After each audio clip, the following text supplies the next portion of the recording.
नमस्कार साथियों। आज मैं आप सभी को इस वीडियो के माध्यम से MS एक्सेल पे किस तरीके से हम काम कर सकते हैं या उसको ओपन कैसे कर सकते हैं ये बताने की कोशिश करूंगी। जनरली हम लोग MS एक्सेल जो है उसका प्रयोग हमें शिक्षक के रूप में या प्रधानाध्यापक के रूप में या बहुत से कार्यों के लिए करना ही पड़ता है। MS एक्सेल एक ऐसा सॉफ्टवेयर है या एक ऐसा एप्लीकेशन है जिसके माध्यम से आप विभिन्न प्रकार के डेटा को तैयार करते हैं और उनका एनालिसिस भी कर पाते हैं। तो बेसिक जो नॉलेज है MS एक्सेल पे काम करने की, उसकी ज़रूरत हमें प्रतिदिन विद्यालय में पड़ते रहती है। शिक्षक के रूप में आपको अपने बच्चों के क्लास के रोल नंबर्स, नाम, उनके मार्कशीट्स, उनके माता पिता के नाम वगैरह नोट करना पड़ता है और बार बार विभाग द्वारा ऐसे डेटा हमसे मांगे जाते हैं। तो यदि आपने किसी कागज पे उसको एक बार लिखा है तो बार बार लिखना पड़ता है, परंतु यदि आप उसे MS एक्सेल में सेव कर लेते हैं तो फिर आपको वो बार बार दोहराने की ज़रूरत नहीं पड़ती है।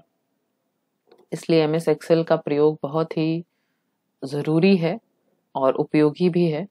तो आइए जानते हैं कि हम MS एक्सेल को किस प्रकार खोल सकते हैं या कैसे क्या कर सकते हैं। आपको आपके स्क्रीन पे एक लैपटॉप का स्क्रीन दिखाई दे रहा है इस वक्त। यहाँ आप देख सकते हैं कि जो विंडो है, ये जो घूम रहा है ये कर्सर है और यहाँ पे कुछ आइकन्स बने हुए हैं डेस्कटॉप पे। इस एरिया को हम लोग खाली जगह जो है, डेस्कटॉप के ऊपर ही ये सारे आइकन्स दिखते हैं। तो ये यहाँ पे कुछ काम के आइकन्स हमें दिख जाते हैं। जब भी आपको MS एक्सेल पे काम करना है तो उसके लिए ज़रूरी है कि हम अपने विंडो पे, डेस्कटॉप पे जो है MS एक्सेल को खोलें। अब MS एक्सेल का शीट कैसे खुलेगा? तो इसके लिए 2-3 तरीके हैं। एक तरीका है कि यहाँ जो आपका स्टार्ट बटन का आइकन है, हर विंडो पे अलग अलग तरीके से वो स्टार्ट बटन दिख सकता है। कहीं पे लिखा हुआ हो सकता है, कहीं पे इस तरीके का एक खिड़की बना हो सकता है। तो आप वहाँ स्टार्ट पे क्लिक जब करते हैं तो आपके सामने एक इस तरह का डायलॉग बॉक्स खुलता है। यहाँ पे देखिए मेरे इसमें जो है, यहाँ एक डायलॉग बॉक्स में MS ऑफिस के सारे फीचर्स दिए हुए हैं। जब मैं यहाँ क्लिक करती हूँ तो ये देखिए एक एक्सेल लिखा हुआ एक्स और ये इस तरह का ग्रीन एक्सेल दिख रहा है। तो मैं इस पे जब क्लिक करूंगी, डबल क्लिक, तो यहाँ पे एक एक्सेल का शीट जो है, सॉरी यहाँ से नहीं खुल पाएगा, वहाँ आपके में खुल जाएगा, तो वहां से आप खोल सकते हैं। दूसरा तरीका है कि आप अपने खाली जगह पे, जो विंडो का खाली स्पेस है जहाँ कोई आइकन नहीं बना है, वहां राइट क्लिक करेंगे। राइट क्लिक करके आप यहाँ न्यू ऑप्शन पे जाएंगे और न्यू ऑप्शन पे आपको एक डायलॉग बॉक्स खुलता है जिसमें आपको ये माइक्रोसॉफ्ट एक्सेल वर्कशीट दिख रहा है। इस पे हमने डबल क्लिक कर दिया। जैसे ही हमने डबल क्लिक किया, यहाँ आपको एक आइकन बनता हुआ दिख गया जिस पे लिखा हुआ है न्यू माइक्रोसॉफ्ट एक्सेल वर्कशीट। तो ये आपका अब काम करने के लिए एक वर्कशीट तैयार हो चुका है। तो सबसे पहले तो हम इसको रीनेम करने का काम करते हैं, यानी कि इसका नामाकरण करते हैं। जैसे बच्चे जब जन्म लेते हैं तो हम उनका नाम रख देते हैं। इससे क्या होता है कि हमें आसानी होती है। तो नाम रखने के लिए हम इसके ऊपर जैसे ही कर्सर को ये जो हिल रहा है ये कर्सर है, तो ये जैसे ही हम अपने माउस के पॉइंटर को, कर्सर को यहाँ लेके जाते हैं, ये हाईलाइटेड हो जाता है। इस पे रखने के बाद हम इस पे राइट क्लिक करेंगे। राइट क्लिक करने के बाद एक बॉक्स खुलता है। एक बॉक्स में इस तरीके से बहुत से ऑप्शंस खुलते हैं। यहाँ एक रीनेम का ऑप्शन है, उस पर हमने क्लिक किया तो ये नाम बदलने के लिए आ गया। तो अब हम इसमें अपने काम के हिसाब से कुछ भी नाम इसका रख सकते हैं। तो मैंने इसका एक्सेल ट्यूटोरियल नाम रख दिया है। अब इसको खोलने के लिए हम इस पे डबल क्लिक करते हैं। आपने जब डबल क्लिक किया तो इस तरीके से आपके सामने एक माइक्रोसॉफ्ट एक्सेल का शीट खुल गया।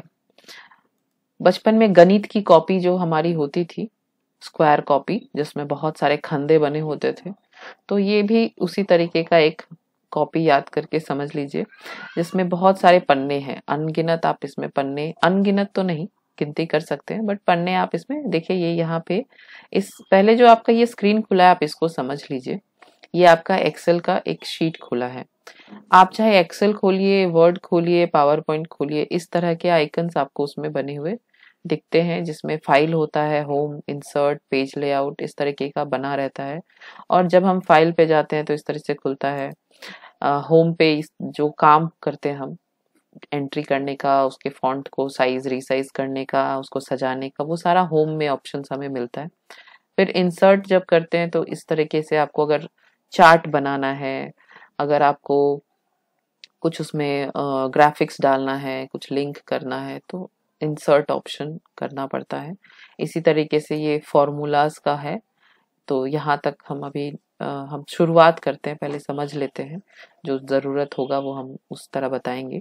तो होम में हम रहते हैं, और इस तरीके से जब आप खोलते हैं तो एक बॉक्स जो है, एक जो खंदा है, वो इस तरीके से हाईलाइटेड मिलता है, पहला खंदा। अब यहाँ आप देख सकते हैं कि ये ABCD लिखा हुआ है, और यहाँ 1 2 3 4 लिखा हुआ है। तो ये इस जो खंदा है, इसका नाम है A1। ये कैसे पता चला? ये देखिए, यहाँ पे एक बॉक्स है, यहाँ पे लिखा हुआ है A1, क्योंकि A1 पे ये है। जैसे ही हमने इसको यहाँ ले गए, यहाँ पे नाम बदल गया, यहाँ हो गया है B1, है ना। तो जहां जहां आप लेके जाएंगे उसका नाम उस तरीके से बदलते जाता है। तो हम A1 में हमें एक लिखना है। जैसे यहाँ पे अक्सर हमें अपने स्कूल का डेटा तैयार करना होता है, तो हमको स्कूल का नाम लिखना है। तो हमने name of the school type किया, और हम मेरे स्कूल का जो नाम है वो मैं लिख दे रही हूँ।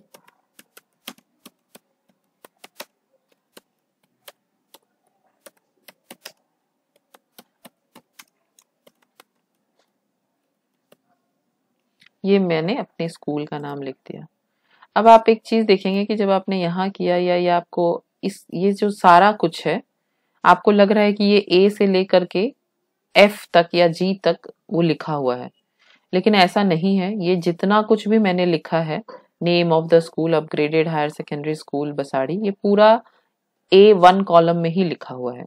जब आप B1 में जा रहे हैं, और ये आपको कैसे समझ में आ रहा है, जब आप A1 पे है तो ये देखिए, यहाँ जो ये फॉर्मूला बॉक्स इसको बोलते हैं, देखिए वो A1 पे जब आपने क्लिक किया है, यहाँ देखिए ये A1 दिख रहा है, और A1 में ही ये आपको दिख रहा है। देखिए मैं इसको हाईलाइट कर देती हूँ, आपको पता चल जाएगा, है ना।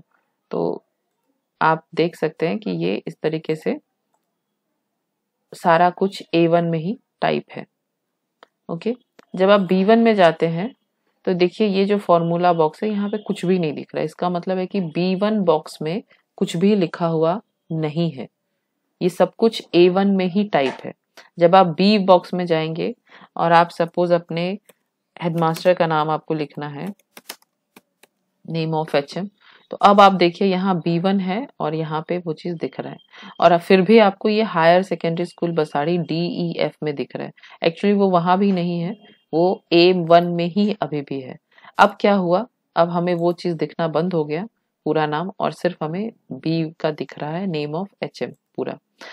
इसी तरीके से वो B का नेम ऑफ HM जो है वो C कॉलम में भी दिख रहा है, बट C कॉलम में एक्चुअली कुछ लिखा हुआ नहीं है, क्योंकि जब हमने C1 को हाईलाइट किया तो देखिए यहाँ पे फिर से हमें कुछ भी दिखाई नहीं दे रहा है। तो C कॉलम में हमने सपोज लिख दिया नेम ऑफ स्टूडेंट्स।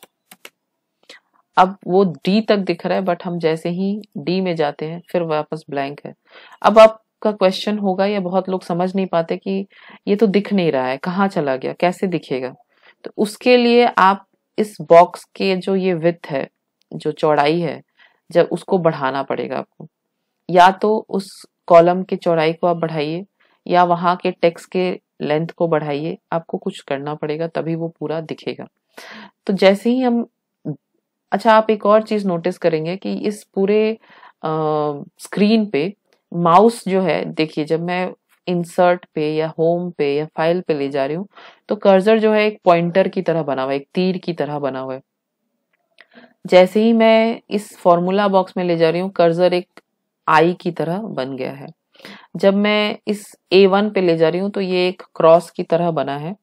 जब मैं इसको इस पॉइंट पे ले जा रही हूँ तो एक प्लस का सिग्नेचर साइन बना हुआ है। और जब मैं यहाँ ले जा रही हूँ तो ये एक अलग ही तरीके का, ताबूत पे जिस तरीके के निशान बने होते हैं उस तरीके का बन गया है। तो इस सब का अलग अलग मतलब है। फाइल और ये सब खोलने के लिए पॉइंटर के रूप में वो दिखता है। यहाँ इसलिए इस तरह दिखता है ताकि आप यहाँ जहाँ क्लिक करेंगे वहां से आप एडिट कर सकते हैं। कई बार होता है कि लोग यहाँ पे लिखने की, जैसे कि इस कॉलम में लिखना है तो वो बोलते हैं यहाँ पे तो आ ही नहीं रहा है, लिखे कैसे लिखे कैसे।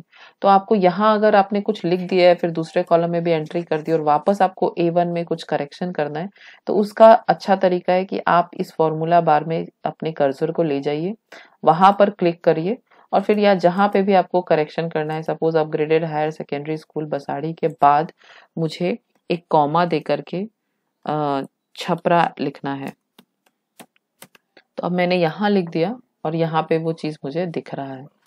तो इस तरीके से आप जिस भी कॉलम में आपको सुधार करना है वो यहाँ पे आप ले जाके कर सकते हैं। डायरेक्ट उस कॉलम में करेंगे तो अगर वहां पे करते हैं डबल क्लिक तो वो गायब हो जाएगा। फॉर एग्जाम्पल जैसे मैंने ये नेम ऑफ HM लिखा है, अब वहां मुझे फिर से कुछ लिखना है तो मुझे यहाँ लिखने के लिए, कर्सर लाने के लिए हमेशा डबल क्लिक करना पड़ता है। तो जब आप डबल क्लिक करेंगे तो ऐसे दिखेगा। अगर आपने सपोज डायरेक्टली यहाँ पे डबल क्लिक नहीं किया है और ऐसे ही सीधे यहाँ ले जा करके लिखना शुरू कर दिया, तो आप देखिएगा कि वहां से जो पहले लिखा हुआ था वो गायब हो गया। देखिए अब नेम ऑफ HM मुझे नहीं दिख रहा है, अब नेम ऑफ स्टूडेंट दिख रहा है। तो ऐसा ही होता है, अगर आप किसी कॉलम में आपने कुछ लिखा है और आपको उसमें लगता है जैसे ये नेम ऑफ स्टूडेंट लिखा हुआ है, अब आपको लगता है कि यहाँ मुझे नेम ऑफ स्टूडेंट के साथ कुछ और भी ऐड करना है, जैसे नेम में N स्मॉल है तो मुझे कैपिटल करना है, और आप अगर यहाँ पे डायरेक्टली जा करके N को उसके सामने ऐसे कर रख के और सोचेंगे कि अब लिख दूं, तो वहां से वो सब कुछ ही गायब हो जाएगा। देखिए यहाँ से सब कुछ गायब हो गया, अब सिर्फ इस कॉलम में N बचा है। तो हमेशा जब आपको किसी कॉलम में सुधार करना है या परिवर्तन करना है या कुछ ऐड करना है, तो उस वहां पे पहले या तो उसी कॉलम में डबल क्लिक करिए तब ऐड करिए, या तो आप फॉर्मूला बार में जाकर के वहां पे एक क्लिक करके वहां से सुधार कर सकते हैं। तो इसी तरीके से हम देखेंगे कि किस तरीके से हम एक कॉलम में एडिटिंग का काम कर सकते हैं। तो अब ये जैसे मैंने पहले बोला कि यहाँ मैंने लिखा है नेम ऑफ स्कूल और पूरा, तो ये कैसे अब मुझे इसको जो है पूरे में दिखना है, ये दिखना चाहिए। तो ये नेम ऑफ स्कूल जो है इसको हम क्या करेंगे, यहाँ पे जब ले जाएंगे तो हमारा कर्सर जो है वो ताबूत वाला निशान वाला बन जाता है, और वहां पे हमें क्लिक करते हुए छोड़ना नहीं है, लेफ्ट क्लिक को हमने दबाया और खींचा बिना उसको छोड़े, तो ये देखिए ये कॉलम जो है वो चौड़ा हो गया, और भी चौड़ा करना है और भी चौड़ा हो गया। तो इस तरीके से आपका ये कॉलम पूरा बड़ा हो जाएगा। आपको फिर लग रहा है कि नहीं ये तो ज्यादा स्पेस ले लेगा, हमने छोटा कर दिया। एक और ऑप्शन है कि इसी कॉलम में जो लिखा हुआ है, ये देखिए एक रैप टेक्स्ट का ऑप्शन आता है, इसको जब हम क्लिक करते हैं तो ये देखिए, देखिए आप ये पूरा जो है एक ही कॉलम में इस तरीके से आ गया।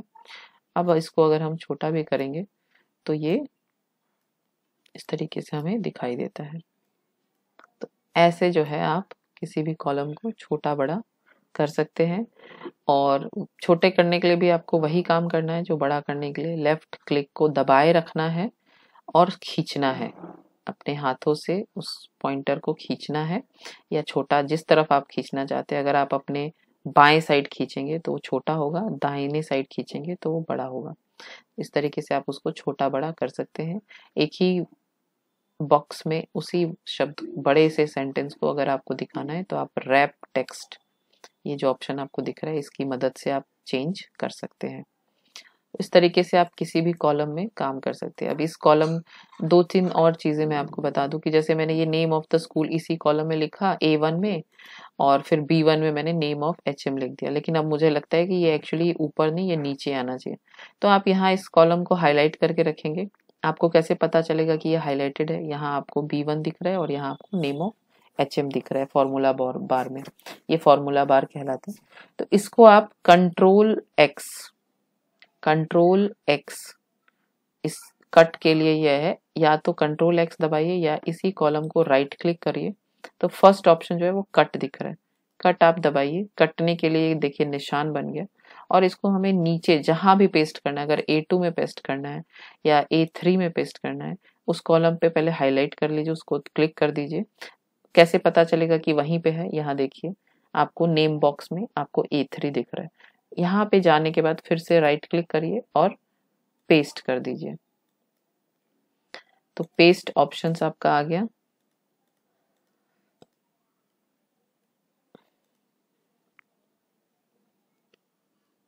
देखिए ये राइट क्लिक किया हमने, कट किया, यहाँ गए और उसको राइट क्लिक किया और पेस्ट कर दिया। तो ये आपके नीचे पेस्ट हो गया। अब हमें नेम ऑफ स्टूडेंट जो है इसको भी थोड़ा यहाँ पे ऐसे करना है, और इसको भी हमें कट करना है। तो एक तरीका मैंने आपको बताया कि आप राइट क्लिक करिए, कट का ऑप्शन दिखेगा, और फिर वहां से कट करिए और उसको जहां पोस्ट पेस्ट करना है आप वहां पे पेस्ट करने के लिए वहां क्लिक करिए और पेस्ट कर दीजिए। दूसरा ऑप्शन है आप वहीं पे Ctrl+X दबाइए, फिर आपको जहां पेस्ट करना है वहां Ctrl+V दबाइए। तो इस तरीके से आपका कट और पेस्ट हो जाता है। और कॉपी करने के लिए Ctrl+C है, या राइट क्लिक और कॉपी ऑप्शन। कॉपी करके हमने उसको फिर से पेस्ट कर दिया। तो कॉपी और पेस्ट में चीजें दो बार आ जाती है या 3 बार, जितनी बार आप पेस्ट करेंगे। कट पेस्ट में वहां से हट के दूसरी जगह आ जाता है। इस तरीके से आप एक्सेल में कोई भी प्रकार का डेटा जो है वो बना सकते हैं। अब आपको उसको कुछ और फीचर्स है जो मैं आपको बता देती हूँ। जैसे नेम ऑफ द स्कूल जो है ये हमें हेडिंग के रूप में चाहिए और पूरे बड़ा सा चाहिए। तो इसको हम क्या कर सकते हैं कि जिस कॉलम तक आपको चाहिए, सपोज मुझे H तक लग रहा है कि ये जाना चाहिए, मैं H तक गई, मैंने सिलेक्ट कर लिया, और ठीक रैप टेक्स्ट के नीचे एक ऑप्शन है मर्ज एंड सेंटर, मैंने उस पर क्लिक कर दिया। तो ये देखिए ये हमारा टॉपिक जो है वो मर्ज एंड पूरा बीच में आ गया है। और कुछ और चीजें हैं, जैसे ये अभी नीचे दिख रहा है। तो ये देखिए यहाँ पे इस एक्सेल में जब हम काम करते हैं तो इस तरीके से ये बीच में ऊपर की तरफ इस तरह के ऑप्शंस आते हैं कि आपको अपना जो आइटम है, टेक्स्ट है, वो कहाँ चाहिए होता है। बॉक्स में बहुत नीचे चाहिए, बीच में चाहिए, ऊपर चाहिए, उस अकॉर्डिंग टू योर नीड आप उसको सजेस्ट ठीक कर सकते हैं। तो अक्सर हम बीच में रखते हैं ताकि वो इधर उधर ना हो। और ये भी 3 अलाइनमेंट्स हैं, वो टेक्स्ट को ऊपर नीचे उसी कॉलम में करेगा। और ये लेफ्ट, सेंटर और राइट, लेफ्ट, सेंटर, राइट। तो इस तरीके से हम अलाइनमेंट कर सकते हैं। तो ये आपका एक बहुत ही इंपॉर्टेंट फीचर है एक्सेल में काम करने के लिए। जैसे हमें डेटा बनाना होता है, बिल बनाना होता है, कभी बच्चों के रिजल्ट्स बनाने होते हैं तो स्कूल का नाम लिखना है, नेम ऑफ HM लिखना है, स्टूडेंट्स का नेम लिखना है, और फिर उसको हमें जो है कहीं पे भी डालना है तो वो पहले हमें हेडिंग डालना पड़ता है। तो अब हेडिंग जैसे हमने डाल दिया, हेडिंग जो हमने डाल दिया, तो अब हमें इसको थोड़ा बड़ा करना है, क्योंकि जनरली हेडिंग जो है वो बाकी चीज़ों से बड़ा होता है। तो ये देखिए यहाँ पे आपको जो फॉन्ट बॉक्स है, तो इसमें फॉन्ट का टाइप सिलेक्ट कर सकते हैं, आपको किस तरीके का फॉन्ट चाहिए, और साइज भी सिलेक्ट कर सकते हैं। तो हमने बड़ा सा ले लिया। तो इस तरीके से आप इसको अपने नीड के अकॉर्डिंग बड़ा, छोटा या किसी भी रूप में लिख सकते हैं। कलर भी कर सकते हैं। कलर करने के लिए ये जो A था उसको हमने कर दिया, और इसको अगर हम करते तो ये पूरा ही येलो हो जाता है। मतलब जो भी कलर यहाँ से, ये जो फिल बॉक्स का इसको बोलते हैं, ये बाल्टी जो बना हुआ है और उससे कलर गिरने का सिंबल है, तो उससे आपका पूरा बक्सा जो है, जो आपने कॉलम लिया था या बॉक्स लिया था, वो कलरफुल हो जाएगा। तो आप यहाँ पे कोई भी कलर उसको कर सकते हैं। इस तरीके से हम एक एक्सेल पे काम कर सकते हैं। ऐसे इसमें बहुत कुछ है। अब जैसे एक तो ये कॉलम का काम करना का तरीका मैंने आपको बताया। इसी तरीके से हमें मार्क्स सपोज ऐड करना है, तो नेम ऑफ स्टूडेंट में हमने और आप यहाँ से जो आपके कीबोर्ड पे एरोज होते हैं, नीचे का बटन, ऊपर का बटन, उसकी मदद से नीचे ऊपर दाएं बाएं आप जा सकते हैं। और ये इस तरीके से मैं ABCD नाम लिख दे रही हूँ। तो इस तरीके से आप कुछ भी अभी नाम लिख दीजिए। ये नाम मैंने लिख दिया और यहाँ पे इस कॉलम में मैंने मार्क्स लिख दिया। तो मार्क्स अगर लिख दिया है तो सपोज ए को 10 आया है, बी को 20 आया है, सी को 30 आया है, 40 आया है, 10 आया है। इस तरीके से मैंने नंबर लिख दिया। ये एक सब्जेक्ट का नंबर है, ये दूसरे इंग्लिश का सपोज नंबर है, इसमें भी उसको 10, 20, 15, 30 कुछ भी नंबर आया है, एग्जाम्पल है ये। अब मुझे जो है इस नंबर को जोड़ना है, तो अब कैसे जोड़ेंगे? एक तरीका है कि आप यहाँ क्लिक करिए और यहाँ से जो है यहाँ जाइए, तो देखिए ये कॉपी हो गया। अच्छा, ये ऑप्शंस मैं आपको बताती हूँ बाद में। पहले यहाँ पे हम गए और आप जिस कॉलम में आपको टोटल चाहिए, सपोज यहाँ मैंने पहले लिख दिया टोटल। अब मुझे इस कॉलम का टोटल चाहिए और इस कॉलम का टोटल चाहिए। इस कॉलम में मुझे इस मार्क्स का टोटल चाहिए। यहाँ पे आप जा करके ये देखिए एक ऑटो सम का ऑप्शन है ना, ऑटो सम, यानी खुद से वो जोड़ देगा। और वहाँ आप जब क्लिक कर रहे हैं तो आपको दिख रहा है कि आप यहाँ देख सकते हैं कि यहाँ पे जो है sum equal to some J2 और J5 दिख रहा है हमें। ओके, तो इस तरीके से हमें दिख रहा है ऑलरेडी वो किस कॉलम में है J। तो यहाँ हमने क्लिक कर दिया तो ये देखिए आप देख सकते हैं कि यहाँ इक्वल टू सम, यहाँ भी फॉर्मूला बार में भी आप देख सकते हैं B5 से B9, ये B5 टू B9। और जैसे ही हम एंटर दबाएंगे इसने हमारे नंबर को जोड़ दिया। देखा कितना आसान है, हमें कुछ भी नहीं करना पड़ा। उसी तरीके से मुझे इस कॉलम का भी एडिशन चाहिए, इस यहाँ पे चाहिए, तो यहाँ पे भी मैं वही करूंगी, ऑटो सम में जाऊंगी, वहां क्लिक करूंगी, वो मुझे दिखा रहा है C5:C9 और ये किस कॉलम का ऐड कर रहा है वो भी मुझे दिख रहा है। तो इस तरीके से मैंने इसको भी एंटर किया तो यहाँ भी मार्क्स मुझे दिखते हैं। अब सपोज मुझे ये ए बच्चे का इस दोनों विषय का नंबर यहाँ जोड़ना है ना, तो इसके लिए भी हम वही काम करेंगे। ये तो हमें पूरे क्लास का नंबर मिल गया विषयवार। अब यहाँ मुझे एक बच्चे का नंबर चाहिए, तो फिर से मैंने यहाँ पे टोटल का कॉलम कर दिया और यहाँ मैंने मार्क्स और इंग्लिश के बाद इस टोटल में फर्स्ट में ऑटो सम को क्लिक किया। तो देखिए वो अपने आप ही ले लिया कि B5:C5, B5 ये B5 और C5 का एडिशन हो रहा है, तो ये ऐड कर दिया। इसी तरीके से आप अगर इसी फॉर्मूला को कॉपी करना चाहते हैं तो जब कॉपी करने, तो मैंने आपको शुरू में बताया था कि कर्सर्स इसमें अलग अलग शेप के चेंज होते हैं। जैसे ही मैंने इस बॉक्स के कॉर्नर पे मैं ले गई तो ये प्लस का साइन हुआ।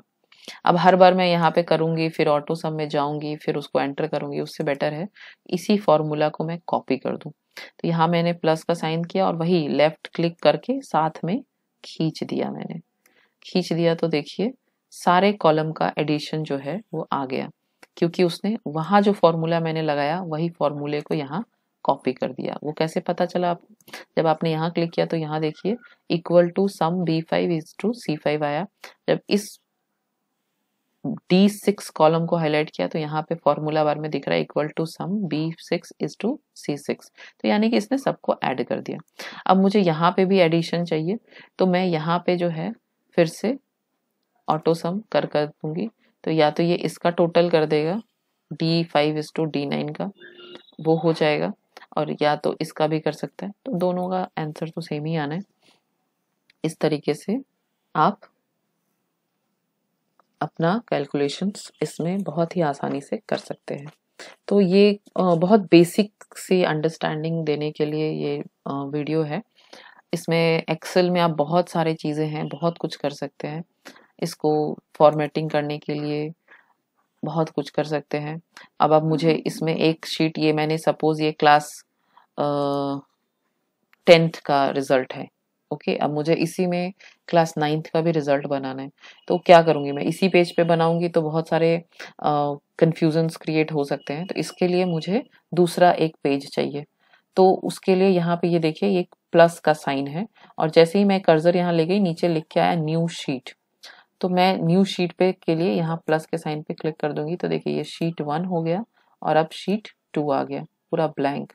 तो अब मुझे शीट 1 में जिस तरीके से मेरा ये हेडिंग था वो मुझे शीट 2 में भी चाहिए। तो या तो आप पूरा लिखिए या शीट 1 से इसको जैसे कॉपी करना आपको बताया था, यहाँ राइट क्लिक करिए, उसको कॉपी करिए, शीट 2 पे क्लिक करिए और यहाँ क्लिक करिए और उसको जो है पेस्ट कर दीजिए। यहाँ पेस्ट करने के बाद बहुत से ऑप्शंस आते हैं, आप उसको किसी भी तरीके से पेस्ट कर सकते हैं। देखिए नॉर्मल भी पेस्ट हो गया, तो एज यू लाइक आप पेस्ट कर सकते हैं, इट्स योर चॉइस। इस तरीके से हमने पेस्ट कर दिया और फिर से हम यहाँ पे भी क्लास 9th रिजल्ट हेडिंग दे सकते हैं, आपको जैसी इच्छा हो, या क्लास 2 रिजल्ट, जो भी आपका रिक्वायरमेंट है that you need to fulfil. और इसको भी मुझे इसको भी बीच में लाना है, तो मैंने इसको भी मार्जिन सेंटर कर दिया। इस तरीके से आप फिर name of student, parents name, columns बना करके और एडिशन सब्ट्रैक्शन कर सकते हैं।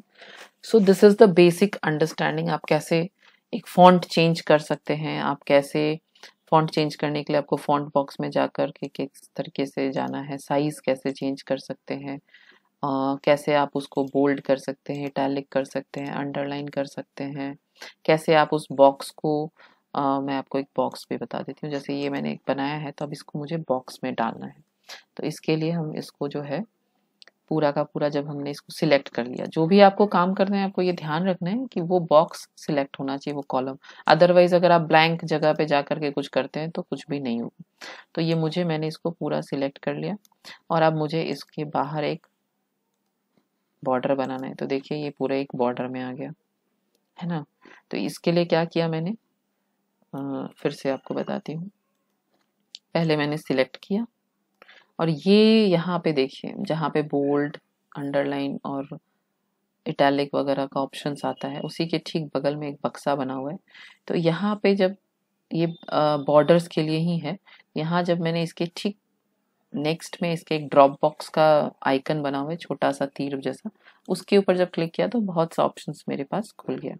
तो या आप यहाँ पे no border, all border, outside border कर सकते हैं। तो ये देखिए आउटसाइड बॉर्डर आ गया। अब इसको मुझे एक्चुअली थोड़ा मोटा दिखाना है ताकि हाईलाइटेड लगे, तो मैं थिक बॉर्डर पे चली गई, तो थोड़ा और मोटा दिख रहा है। या आपको किसी और तरीके का जाना है तो यहाँ से आप देखिए मोर बॉर्डर के ऑप्शन पे जाइएगा, तो आपको अलग अलग वेराइटीज के बॉर्डर दिखाई देंगे। देखिए ये अलग तरीके का बॉर्डर हो गया। तो अलग अलग ऑप्शंस के लिए आपको बहुत सारा, इसमें जितनी बार आप जाएंगे उतनी बार अलग तरीके का आपको दिखाई देगा। और ये आपका एक्सेल पे छोटा सा ट्यूटोरियल था जो आप कर सकते हैं। आई होप आपको कुछ सीखने को मिला होगा। Thank you very much for your time and patience. Have a good day.